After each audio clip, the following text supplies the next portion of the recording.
Hey everybody, welcome to the Daily Muddy. I'm Ashley Conrad. Joining me today, I have Eddie Griffin with Muddy River Writers and Matt Schmidt with the Salvation Army. Welcome, guys. Thank you. Yeah, so this is a unique partnership. We were chatting a little bit before about how you guys kind of got connected, but let's talk about the Angel Tree Parade. How did it get started? I'm going to look to you, Eddie, to kind of explain how the Angel Tree Parade got started, and then we'll talk about the cool partnership. Sure. Years ago, it was done by the local hog chapter. The local hog chapter did the same thing. They had an escort follow down Broadway. They dropped the toys off. After the hog chapter left, it kind of just fell off. Okay. It didn't get picked up until Matt and I were talking, and we work at the same place, so it was a perfect fit. Yes. We decided to bring it back.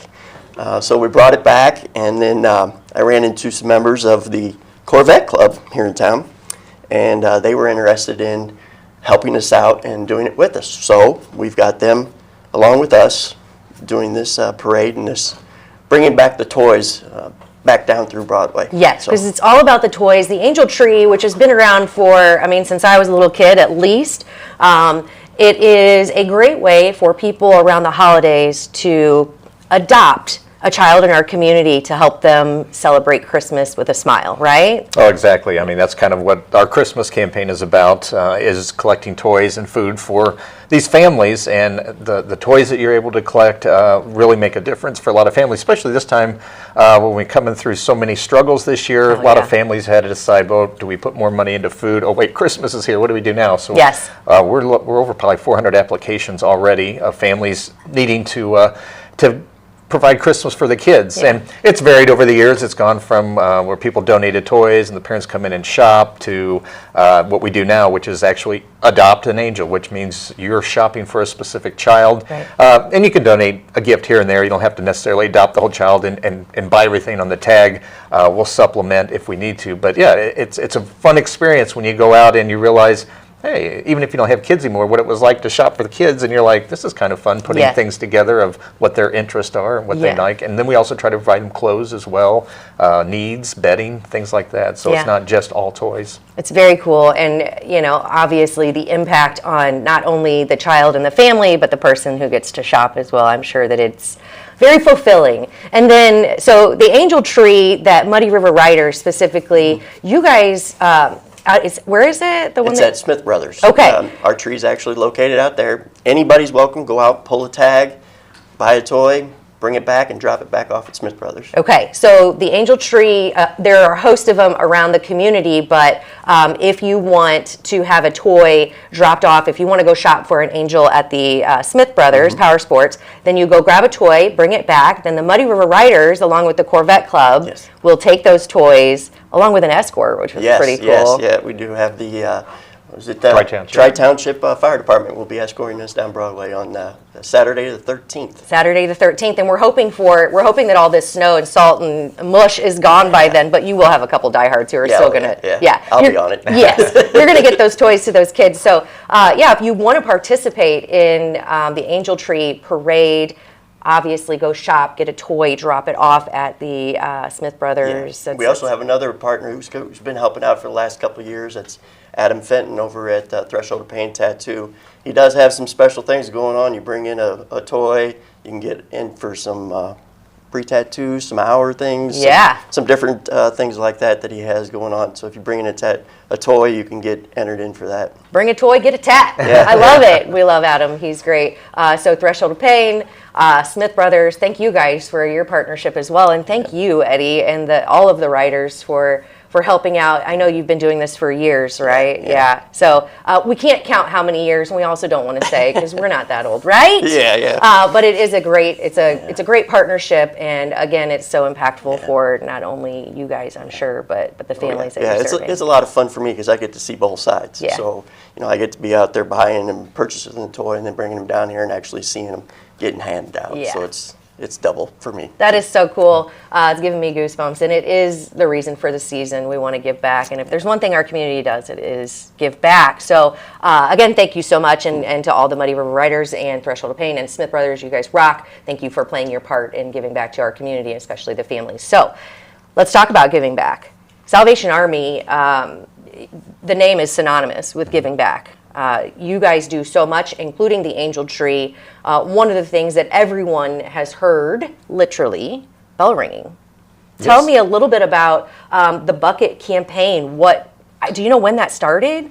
It started in 1905, I want to say, in San Francisco. Okay. It was a Salvation Army officer who basically put a big pot kettle out and said, hey, we need to have a Christmas dinner for people in need. And it was a Fill the Kettle campaign.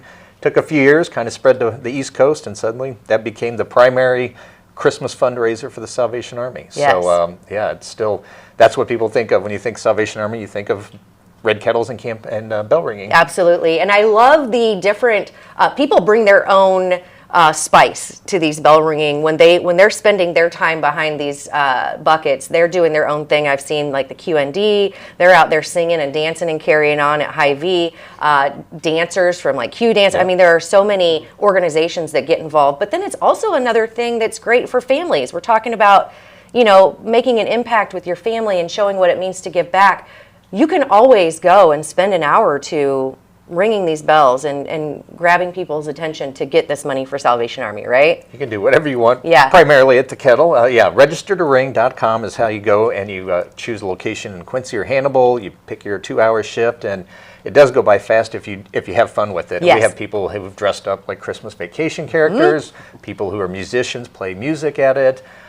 You name it, as long as you're doing your best to ring and raise money, have fun with it. Yeah. Show your talents off. A lot of locations encourage, singing and playing music, and have fun with it. And like it does, it is a great family thing too. Bring the kids out, start teaching them what it means just to give back, because a lot of people are always like, well, I can't write you a big check, I can't do much.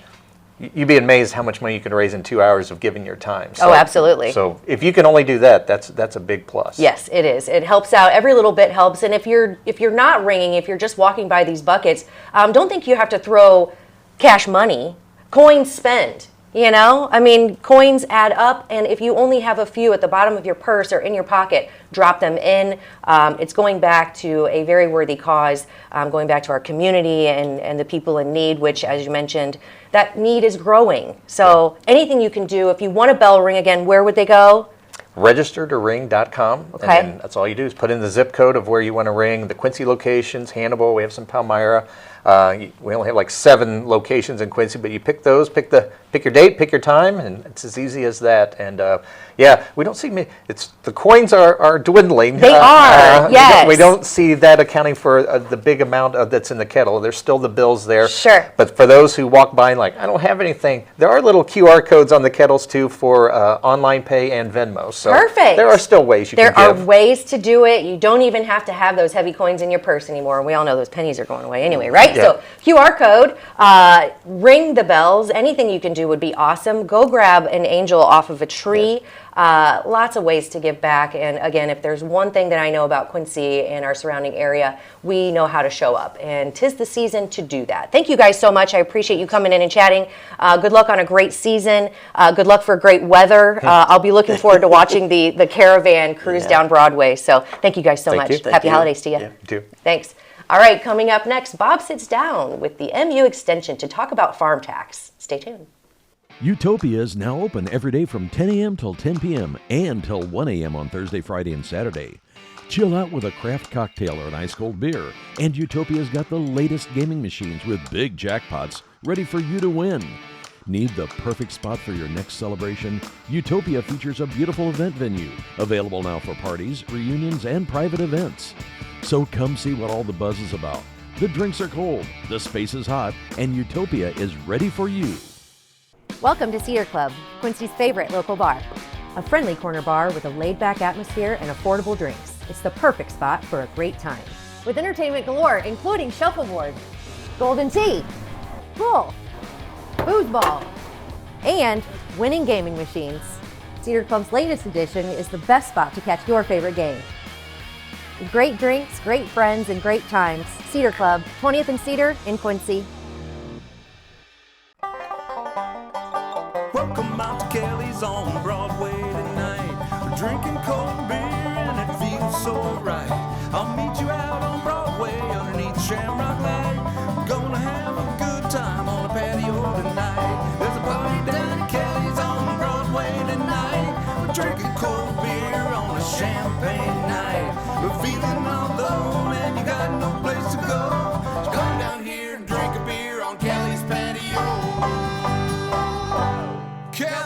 Instant Replay is your local sports bar. With 18 big screen TVs, we have all the sports packages from college games to pro games. We offer daily drink specials, and come check out the Bullpen, our newly renovated beer garden. Instant Replay, 2739 Chestnut in Quincy.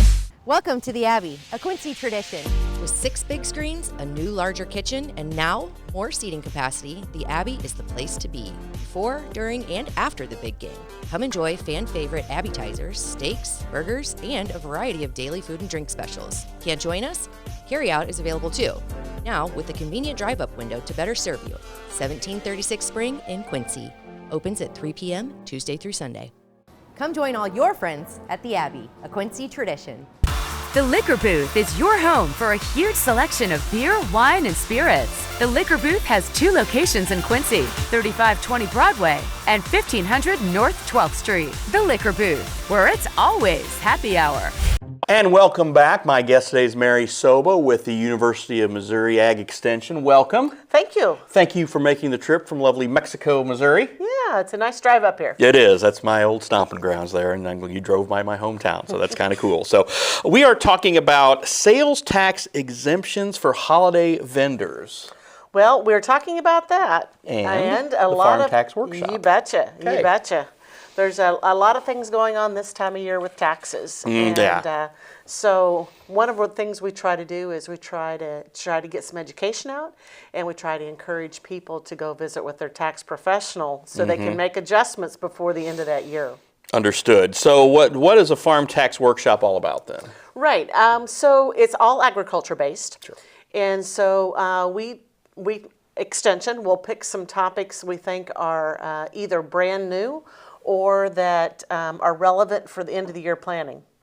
And it really kind of helped, like you said, it's that time of year, they're getting everything together, end of the year. What were some of the topics be when you talk about ag-related issues and maybe some of the new issues? You bet. Of course, every year we have depreciation. You know, if people are buying things, they have to decide how they're going to expense it out, whether depreciate it, Section 179, those kinds of things. So those kinds of things are ongoing every year. But the big thing this year is we have huge legislation, the One Big Beautiful Bill.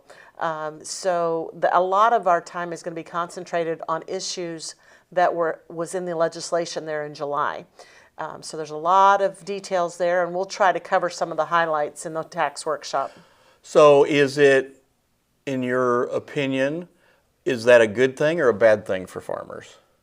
The bill's impact, I guess. Right. It's kind of a neutral. The one thing it did do is some of the things that were set to expire from the Tax Cuts and Jobs Act, it either went ahead and extended them, made them permanent, that sort of thing. So those kinds of things are really good. The estate tax, for example, is one they made permanent. So that's a good thing.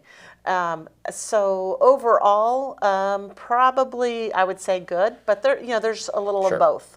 When you talk about the estate tax, that's the federal That's right. portion of it, obviously, because each state also has their own rules regarding that sort of thing, and Illinois' rules are a little more, a little harder on farmers and those who try to pass things on to their younger generations in Missouri. It sounds like they're much more favorable on the Missouri side. Yeah, and that's a good point. We are going to cover federal law only. We're not going to touch on the state, so we'll be staying on the federal side of things. So the workshop will be good for both people in Illinois, Iowa, and Missouri. Well, that's a good deal. So who are going to be some of our instructors then? I'll be one of the instructors, and 3 of my colleagues are going to be instructors as well. And so we've been picking and choosing what each person's going to be teaching, and I think we'll have a good lineup. Well, it sounds great. And again, give me the date and how can we get signed up? The date is this week. Okay. It is Wednesday and Thursday, December 3rd and 4th. December 3rd is from 2 to 4 in the afternoon, and December 4th is 6:30 to 8:30. So they're online, or there's some in-person choices, but mainly online. So to register, just call my office. It's 573-581-3231. Can they register online? I think it's ran out online. It's full. Okay. Yeah, but they can still call. If you want to get a late reservation in, we'll have the phone number listed below, so you can call then. And it is free. That's good. Well, yeah, because you got to pay all these taxes, so That's something right. has to be free. You got Because it. if you charge for it, well, then wouldn't that be a tax exemption? They could write it off, right? Yeah, there you go. It's all a big circle. Let's talk a little bit about the farmers market sales tax exemptions for holiday vendors. I want to talk about that because farmers markets are something very popular in the Midwest, obviously. So, what sort of sales tax exemption can some of the vendors get around this time of year? Well, that now you're getting into the state issues. Let's flip the state then. Okay. So I'm not sure if we want to how far Okay. you want to get into that. Okay. Just give me a broad look at it. Missouri has some exemptions up to $25,000 Oh, wow. if they meet the right requirements Okay. that they don't have to charge sales tax. So Illinois, I'm not as familiar, so That's fine. I kind of avoid the state issues We have just for that reason. viewers on both sides, so if you just want to speak to the Missouri stuff, that's Right, fine. That's why we're right. here. Yep. So that's they fall under. That would fall under, as long as it's an ag-related product. Sure. They fall under they started that, it's been probably 5 years ago or so, where if the sales annually, not just holiday, but Sure. if they're annually, if it falls under the farmer's market. All right. Well, anyway, again, that's also something good because, again, with all the farmers markets, again, we have on both sides of the river, so that's some good information to know so people can know to get those write-offs as well. Yes, So. and we do have a extension guide on the sales tax exemption. So, again, call that same phone number and we can get you fixed up. That sounds great. So, all right. Well, again, I want to thank you for coming over as the weather's starting to turn again here. We want to get you back to Mexico safely. And thanks for all this great information. And we'll see if we can get some more people to give you a call and get signed up. Yeah, and hopefully we can help some people out tax-wise for the end of the year planning. All right. That sounds good. That's Mary Soba with University of Missouri Ag Extension. I'm Bob Goff for Ashley Conrad. Thanks for watching.